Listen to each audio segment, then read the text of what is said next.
France-Sénégal. Demain, donc, les Bleus commencent leur compétition. Une fois n'est pas coutume, on va commencer par la fin. On va commencer par les pronos. J'appelle tout de suite l'habillage à l'américaine, mais la musique qui fout les jetons. On y va. Voilà. France-Sénégal, quel sera le score final? Mélisande Gomez. 2-1. Pour la France. Pour la France. Dave Apadou. Je monte. 3-1. 3-1 pour la France. Oui. Nicolas Villas. 3 pour la France. Merci. Ludovic Aubragnac. 1-0 France. 1-0 France. Joe Micou. 2-1. Pour la France. Pour la France. Pour la France. Avec toi. Bah, c'est France-Sénégal. Oui. Non, mais... Oui. Non, mais... Donc vous les voyez tous. Non, Vous voyez tous. Lutin. Vous voyez espère. tous. Ouais. Ben, non. Ok. Maintenant, quand vous faites la collision, vous avez imaginé, vous avez un peu de conviction, évidemment, c'est un peu de projection. Mais vous l'imaginez comment, Mélisande? Tiens, vous nous rejoignez là pendant ce mondial, puisque je pose souvent les mêmes questions aux gars qui sont Vous habitués. lassez, du coup. Non, mais d'avoir peut-être un autre son de cloche. Quand vous voyez cette collision, vous voyez Là, je quoi pense que ça va être dans un match cette- très compliqué. Parce que les dernières sorties de l'équipe de France n'ont pas été complètement convaincantes. je trouve. Abouti, oui. Et que le Sénégal va être un adversaire en confiance, une belle équipe, championne d'Afrique sur le terrain. Et que pour l'instant, je pense que c'est difficile un premier match toujours. Je pense qu'on y projette beaucoup de choses et que des fois on n'y voit pas tout ce qu'on espérait y voir et que ça ne veut pas forcément dire grand-chose sur la suite et que voilà, ça peut être 2-2 comme 2-1. J'hésitais. Mais je ne pense pas qu'on va faire une démonstration de force, enfin que la France va faire une démonstration de force, même si j'espère le contraire. Mais ce ne sera pas, encore une fois, il ne faudra pas tirer des conclusions trop définitives. Jo, pas avec cette équipe. vous êtes là tous les soirs et vous, finalement, je vous ai jamais tellement posé la question. Comment vous l'imaginez, cette rencontre entre la France et le Sénégal? Bloc haut, Non, bloc mais- bas, enfin, je sais pas, qu'on redescende un peu sur le terrain? Non, mais je pense que, comme Elisande, ça va être un match très serré, où il va y avoir beaucoup d'impact, à mon avis, mis par les Sénégalais. Mais je pense que le Sénégal a quand même aussi un peu peur de la France, par rapport à ce qu'il a en face de lui, donc par rapport à la réputation française depuis des années. Donc je pense que peut-être dans un premier temps, jouer un peu plus bas, et puis après, pourquoi pas les prendre en compte. La France, sur les derniers matchs, prend régulièrement des buts, donc c'est pour ça que moi je mets un 2-1, ça va être serré, je me dis que la France va s'en sortir quand même. Tu as de la qualité devant, des exploits individuels, mais après il y a beaucoup de choses auxquelles je m'attends et que j'espère voir demain. Donc, C'est-à-dire, qu'est-ce que vous attendez non, à quoi? mais, Des connexions Ouais, la manière de défendre, aider aussi les deux au milieu, savoir comment ça va être organisé, parce qu'on parle des 4 de devant, mais il ne faut pas non plus que les 4 de derrière descendent trop pour aider ces deux au milieu. Ça va, la connexion aussi avec le ballon offensivement, savoir comment ça va fonctionner, avec peut-être aussi un des deux de milieu, ok, défendre, mais aussi amener un peu de surnombre offensivement. Donc je suis vachement intéressé de voir cette équipe, voir si... Parce que le lancement d'un mondial, c'est quand même, on va voir sur le thème d'après, ça a quand même un vrai impact, quoi. Donc, même si c'est là, il y a les troisièmes qui peuvent se qualifier, tu ne seras pas sur le même parti de tableau, quoi. On aura l'occasion d'en parler. Tout à l'heure, notre ami Ludovic Aubragnac s'est pris pour Pascal Boniface, nous a fait de la macro, mais c'était intéressant. Parce que depuis le début du mondial, les nations africaines, alors évidemment, je vais commencer par la fin. Donc, je sors l'Afrique du Sud, je sors la Tunisie, mais je trouve que et le Maroc, et la Côte d'Ivoire, et ce soir le Cap-Vert et l'Égypte, c'est en place. Alors, est-ce qu'il faut finalement faire un prix de gros en disant attention, maintenant, ça va être le mondial des Africains et voilà, il y a encore des alertes. Et les nations Là, européennes t'as qui ont galéré. Non, mais là, tu as le champion d'Afrique, Ouais, quoi, ouais, en plus. Ouais, en plus. Et les nations européennes qui ont galéré aussi, Mémé. J'ai noté, 3 sur 10. Ouais, 3 sur 10, dont 3 Allemagne, nations. Curaçao. Ouais, Allemagne, Curaçao. Écosse-Haïti. Voilà, et Écosse-Haïti. Non, mais c'est vrai, il a Ouais, raison. et Suède-Écosse. Voilà. Et Suède-Tunisie. Suède-Tunisie. Suède-Tunisie, bon Suède-Tunisie, là pour le coup, c'était voilà, ça. qui est un match, on va dire, à la régulière. Et ça veut dire qu'il y a une entrée en matière jusque-là des Européens Ouais, qui est compliquée. Alors, quoi, c'est dû? Est-ce qu'il y a une préparation plus sur le très long pour viser quelque chose un peu plus loin? Donc peut-être, j'en sais rien, j'essaye d'imaginer. Est-ce qu'il y a d'autres équipes qui se sont plus fait des préparations de premier tour? Forcément. Ouais. Forcément, la préparation Oui. physique, une équipe comme l'Espagne va... Ils vont Voilà, oui, ils vont Sur un prévu mois et pour demi, monter quoi. en puissance, Comme certainement. la France, comme le pour Portugal, connaître- comme les Anglais, etc. Pour connaître un peu. Merci, le... Franchement, sa franchement, meilleure intervention. C'est super. C'est quoi, il savait que ça allait être chiant. Dans quelques minutes, Ludo me dit j'aimerais écouter. De dire une connerie des fois. Non. Vous m'avez fait un petit clin d'œil, il m'a dit Mémé, passe les propos du sélectionneur sénégalais Papio, parce qu'il envoie du stade dans quelques minutes. Non, mais dans quelques on l'écoute. avec lui. Vos désirs sont vos ordres. On y va. Alors, mes amis, France-Sénégal, c'est demain. Oui, on était en train de prononcer le prénom de Dave. Je crois qu'on a fait un peu de pays. France-Sénégal. Généralement, on l'attaque avec Didier Deschamps. Là, on va voir Papio, ancien camarade de jeu du côté de Metz, Ludovic Obraniak. Attention, il a choisi l'option défensive. Encore un que j'ai fait briller. C'est vrai. Putain, Papio a choisi non pas l'option défensive, mais l'option directe, offensive. Ah ouais. Est-ce que c'est une surprise si le Sénégal battait la France? Pour moi, non. Parce que quand même, on a des joueurs de classe mondiale qui sont dans cette équipe. Et cette équipe vient d'être champion d'Afrique. Donc, je sais que mon équipe travaille. On prend match après match. On sait qu'on va jouer des matchs très difficiles. Maintenant, dans le football, moi, j'aime pas qu'on parle de l'effet surprise. Les équipes ont travaillé pour être là. Et on va jouer les matchs pour les gagner. Et on a nos statuts. On est une grande équipe. Et avec des joueurs de classe mondiale. Je pense qu'on peut faire face à n'importe quelle équipe. Dans l'humilité, on est très ambitieux, mais pas prétentieux.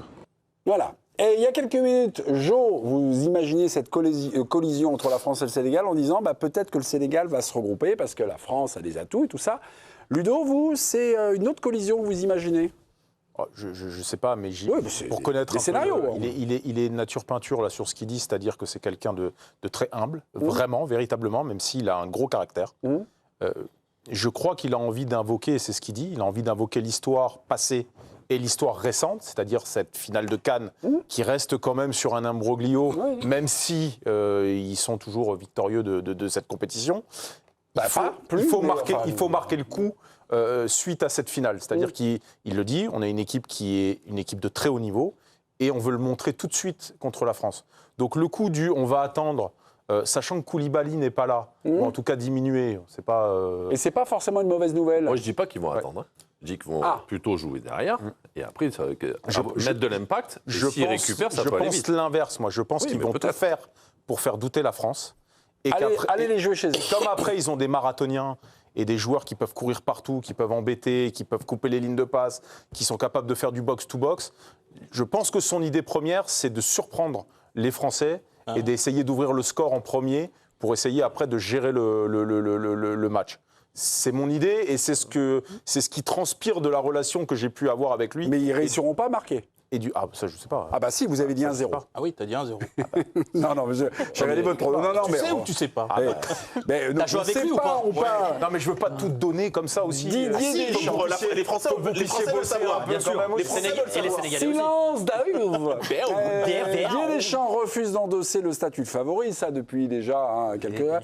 Il adhère de la seule théorie, la théorie du reset. La remise à zéro, car malgré donc les carrières brillantes de ces joueurs en club, certains vont découvrir la Coupe du Monde. Et là, la fameuse expérience ou inexpérience commence à douter Dédé. On y va. Oui, il est important, très important, parce que c'est le premier match. Après, non, il n'est pas décisif puisqu'il y a 2 autres rencontres. Voilà, même si dans les statistiques, le dernier champion du monde, il a perdu son premier match. Ça ne l'a pas empêché d'être champion du monde aussi. Donc. Mais dans l'idéal, de bien commencer par une victoire, dans une poule à 4 équipes, c'est la meilleure des choses. Bon, c'était pas le bon morceau, mais c'est pas grave. Bien quand même. C'est Didier, c'est voilà. Non, mais lui, il disait qu'il y avait des joueurs qui vont découvrir la Coupe du Monde. Bon, j'ai vérifié. Dans son 11 de départ, Maignan, Olysée et Doué. Ça va, quoi. Ça va. Non? Oui, non, mais c'est quand même un groupe... C'est un point marginal, quoi. Oui, non, mais c'est un groupe quand même qui est expérimenté. Et les 3 joueurs dont vous parlez... Maignan, Olysée, Doué. Oui, Maignan, lui, il joue sous pression depuis longtemps. Ouais. Mais même Olysée, c'est déjà à très haut niveau. Et Doué, il est double champion d'Europe. Et alors lui, il n'y a rien qui lui fait peur. Donc, a priori, t'es un peu vacciné quand même de ce côté-là, sur l'approche de la compétition. Sur le niveau du Sénégal, premier adversaire des Bleus dans un mondial. J'ai regardé, ça il y a eu plus simple, quand même. Ouais, beaucoup. Alors, j'ai regardé 2010, l'Uruguay. Premier match? Est-ce que c'est à peu près, on va dire, cet acabit-là, là, cette non. opposition? Non, mais là- Sénégal, non, mais là, c'est ce plus fort Non, mais là, enfin, que l'Uruguay? 2010, 2010, c'était l'Uruguay, 0-0. Non, mais tu tu joues joues le le Sénégal, c'est plus fort que Uruguay 2010. C'est plus fort. Ah bah attends, tu joues le champion d'Afrique. Enfin, le champion d'Afrique, après, encore une fois, on va pas revenir sur Oui, les enfin, détails ils les ont administratifs. battus sur le terrain, on Voilà. va dire. Non, mais Voilà, tu joues le champion d'Afrique. Moi, j'aime bien le discours, d'ailleurs, du Sénégal, là, sur le truc. C'est-à-dire que tu assumes finalement ton statut.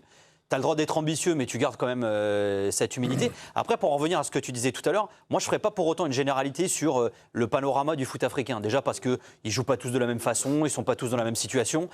Tu mets de côté les deux équipes qui ont perdu. Tu en as quand même une qui a quand même sacrément perdu et qui est déjà dans la sauce absolue, qui est la Tunisie, qui a priori aurait déjà viré son sélectionneur. Et puis surtout, aujourd'hui, quand tu fais l'analyse du foot africain, et ça vaut pour le Sénégal, ça vaut encore plus d'ailleurs pour le Maroc, avec cette fameuse stat où ils ont joué ce premier match face au Brésil, à un moment du match, il n'y avait que des joueurs qui étaient nés à l'étranger. C'est-à-dire que c'est quand même des équipes qui sont hyper européanisées. Il y a une façon, il y a une professionnalisation, mais pas que. Il y a une formation qui est finalement à double tête. On peut dire, il y a les locaux, mais il y a aussi ceux qui sont formés à l'étranger. C'est difficile finalement de faire une généralité sur l'ensemble du foot africain. Les Sud-Africains, ils s'appuient beaucoup sur l'équipe du Mamelodi Sundowns qui a gagné la Ligue des Champions d'Afrique. Enfin, c'est des réalités qui sont totalement différentes. C'est un continent, quoi. C'est comme oui, voilà, ça veut rien dire. Ils ne jouent pas tous de la même façon, c'est Par pas les contre, mêmes le réalités. Sénégal, je pense qu'il se distingue pas mal de pas mal d'autres équipes africaines du passé. C'est qu'il ne se voit pas comme une surprise. Là, par exemple, Papio nous le confirme. Hein. Exactement. Ah, mais pourquoi Mais le Maroc non plus. Hein. Non, mais aussi. le Maroc, moins que jamais maintenant. Eux, dans leur tête, ils sont des très très gros outsiders, voire mieux. Et ça change. Ça, c'est une perception. Mais c'est très important, ça. Mais bien sûr, parce que le fait qu'ils aient passé un cap sur le plan exactement, mental. la demi-finale C'est plus du Maroc, complexe. elle a fait péter un plafond. Ouais, de je suis verre. d'accord. Voilà, franchement, on sent que ça a décomplexé un petit peu tout le monde. Le Sénégal, donc ils ont gagné sur le terrain en tout cas la dernière CAN. On ne sait même plus comment la formuler. Mais plus ou moins le même groupe. La CAN 2021, ils l'avaient gagné aussi. Ouais. C'est-à-dire qu'ils ont gagné 2 CAN sur les 3 dernières, même il y a finale 2019 si on pousse un peu. Et la dernière Coupe du Monde, ils ont franchi la phase de poule, qui était moins confortable que maintenant contre avec les meilleurs l'Angleterre, troisième, en etc. huitième. Ça veut dire que cette équipe-là, elle a quand même maintenant beaucoup de références sur on a à craindre de personne, quoi. Et je pense que ça change beaucoup de choses. Et franchement, la demi-finale du Maroc, moi, on me l'a expliqué, c'est un peu sur tout le continent, Dave, ça diffuse quelque on chose. joue à se faire peur. Ce France-Sénégal. On est-ce a que tous c'est- mis gagnant la France. Oui, mais on va plus.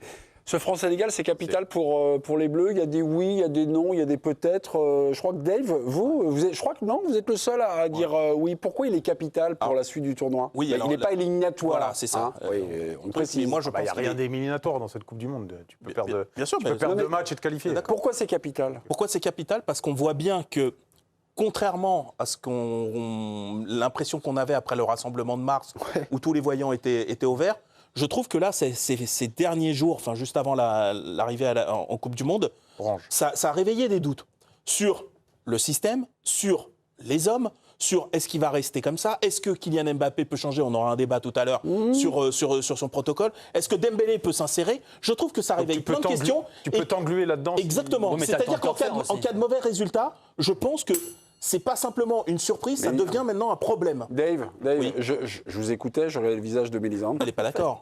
Non, comme tous les 4 ans. Tous les 4 ans, là, elle me dit, mais Dave, tous les 4 ans, il nous fait le même papier. C'est vrai. Il y en a marre, Dave. Mais c'est un jour sans Tous les- fin. hein, C'est le jour de la marmotte. Non, non, mais le coup du système, effectivement, je pense que le système, il faut qu'on en profite si on aime ce 4-2-3-1 contre le Sénégal.